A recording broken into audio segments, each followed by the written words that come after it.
은파군 수해 현장으로 검은색 SUV 한 대가 달려옵니다.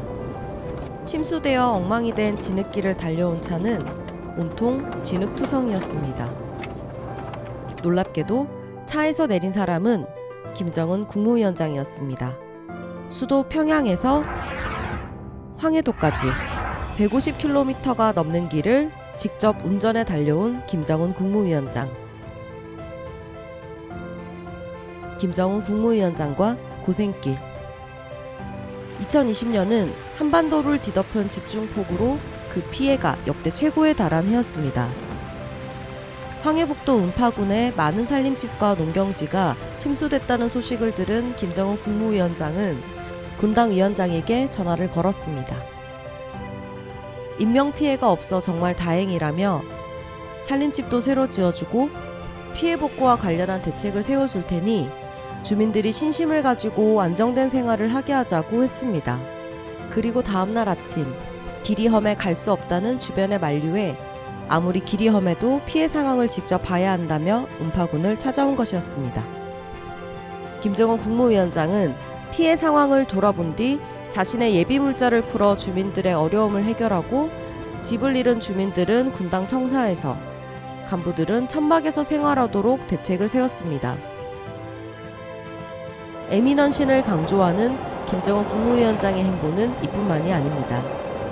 태풍으로 인한 인명피해를 최소화하기 위해 각종 대책을 세우고 깊은 밤, 이른 새벽 수시로 기상청에 전화를 걸어 태풍 상황에 대해 확인했다고 합니다.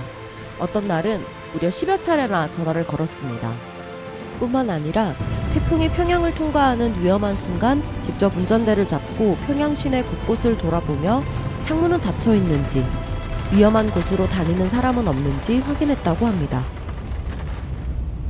김정은 국무위원장과 철사다리에 대한 이야기도 있습니다. 2018년 금야강 발전소를 시찰하던 김정은 국무위원장은 발전소 직원들이 이용하는 철사다리를 발견했습니다. 경사가 매우 급하고 협소한 철사다리는 지금껏 많은 간부들이 발전소에 왔지만 누구도 타고 올라간 적이 없었다고 합니다. 주변 간부들 모두가 위험하다고 만류할 때 한 계단씩 철사다리를 타고 오른 김정은 국무위원장은 발전기를 설치하여 전기덕을 보게 되면 주민들이 정말 좋아할 것이라며 간부들에게 주민 생활을 향상시켜야 한다고 당부했다고 합니다.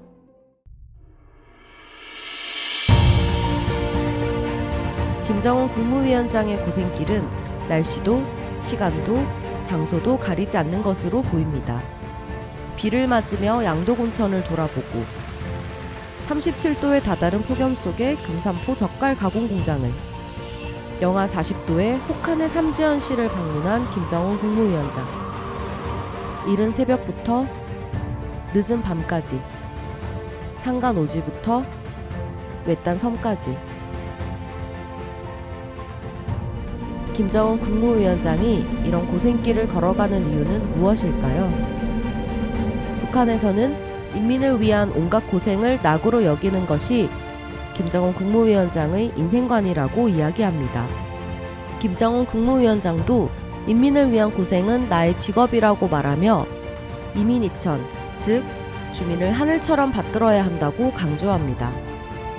인민들이 좋아하고 인민의 이익을 존중하는 일이라면 그 어떤 힘겨운 일이라도 무조건 해내야 한다.